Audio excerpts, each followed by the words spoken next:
نبی پاک صلی اللہ تعالی علیہ وسلم کی زندگی میں بہترین نمونہ عمل ہے۔ بہترین، اگر کوئی شخص ایک خوبصورت ترین زندگی ترتیب دینا چاہے اور وہ محسوس کرے کہ زندگی باوقار بھی ہو، حسین بھی ہو، سکون والی بھی ہو، اور زندگی اس طرح کی ہو جس میں میری وجہ سے کسی کو تکلیف بھی نہ پہنچے، اور زندگی اس طرح کی ہو کہ میری وجہ سے کسی کا فائدہ بھی ہو جائے، اور زندگی اس طرح کی ہو کہ میرا وجود بیکار نہ ہو، میری صلاحیتوں کو زنگ نہ لگے، میں کچھ کر جاؤں، کچھ کر گزروں، زمانے کو کچھ دے جاؤں، ملت کے لیے، قوم کے لیے، وطن کے لیے، مذہب کے لیے، دین کے لیے، عقیدے کے لیے کوئی خدمات سر انجام دے جاؤں، میں کچھ نظریات میں بلندی پیدا کر جاؤں، میں کچھ کر جاؤں۔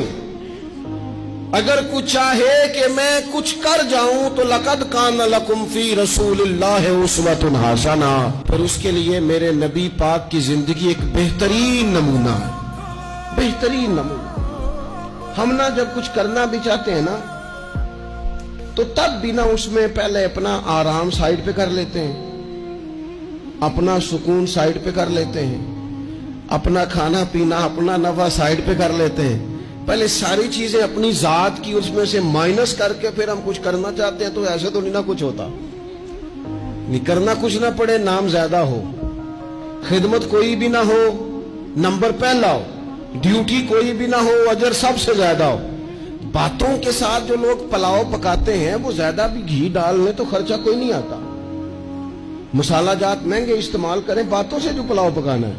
اور اگر کسی نے عملان آنا ہے تو پھر تو میرے بھائی یہ شہادت گاہ الفت میں قدم رکھنا ہے۔ لوگ آسان سمجھتے ہیں مسلمان ہونا۔ آپ تھوڑا سا اس آیہ مقدسہ کا پس منظر سمجھیں گے۔ یہ آیت نازل کب ہوئی؟ یہ آیت نازل ہوئی ہے غزوہ خندق کے موقع پر۔ سارے عرب قبائل جمع ہو کے یک بار کی انہوں نے حملہ کر دیا مدینہ طیبہ، اور زمینی حقائق یہ ہیں، اندر کی صورتحال یہ ہے کہ یہودی جو بڑی دیر سے معاہدہ کیے ہوئے تھے مسلمانوں کے ساتھ، انہوں نے معاہدہ بھی توڑ دیا۔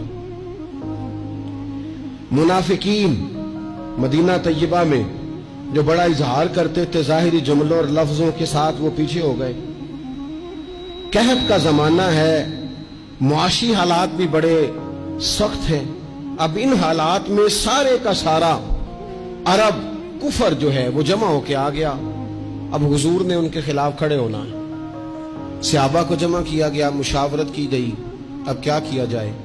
حضرت سلمان فارسی رضی اللہ تعالیٰ عنہ نے مشورہ دیا کہ یا رسول اللہ صلی اللہ تعالیٰ علیہ وسلم، ہمارے علاقے میں یوں ہوتا ہے کہ جب اس طرح کا معاملہ ہو تو خندق کھودی جاتی ہے، اس میں آگ جلائی جاتی ہے اور پھر دشمن سے مقابلہ کیا جاتا ہے۔ اب خندق کھودنی ہے اور اتنی بڑی کھودنی ہے کہ گھوڑا اس کو کراس نہ کر سکے، تو اس کے لیے بھی تو اسباب چاہیے۔ یعنی اندر بھی حالات اس طرح کے نہیں ہیں، جو مدینہ طیبہ کے اندر جو آبادیاں موجود ہیں وہ بھی سارے ظاہری طور پر ساتھ چھوڑ چکے ہیں، اور سامنے جو لوگ آئے ہیں وہ سارے جمع ہو کے یکبارگی آئے۔ اب مقابلہ ہے اور مالی حالات بھی کمزور ہیں۔ حضور نے فرمایا کھودو بھائی خندق۔ کیا غریبوں کے بچے صرف دکھ اٹھائیں گے؟ مسکینوں کے بچے صرف دنیا میں دکھ اٹھائیں گے؟ حضور نے لوگوں کی اس بات کو غلط کیا۔ جس طرح باقی لوگ خندق کھودنے میں مشغول تھے، اللہ کے رسول خود بھی مشغول ہو گئے۔ لوگ جیسے اندر سے مٹی اٹھا اٹھا کے خندق سے باہر لاتے تھے، نبی کریم بھی اٹھا کے باہر لاتے تھے۔ جتنی محنت دوسرے کر رہے تھے حضور اس سے ڈبل کر رہے، بلکہ صحابہ فرماتے ہیں درمیان میں کچھ ایسی چٹانیں آئیں جو ہم سے نہیں ٹوٹتی تھی، تو حضور نے فرمایا مجھے دونا تھوڑا، مجھے دونا اوزار، میں تمہیں توڑ کے دیتا ہوں۔ حضور نے باقاعدہ عملاً اس میں کام کیا۔ اور جب ہم نے کہا نا یا رسول اللہ ہم نے تو بھوک کی وجہ سے پیٹ پہ پتھر باندھے ہیں، تو حضور نے کپڑا ہٹا کے کہا تم نے اگر ایک باندھا ہے تو میں نے دو باندھے ہوئے ہیں۔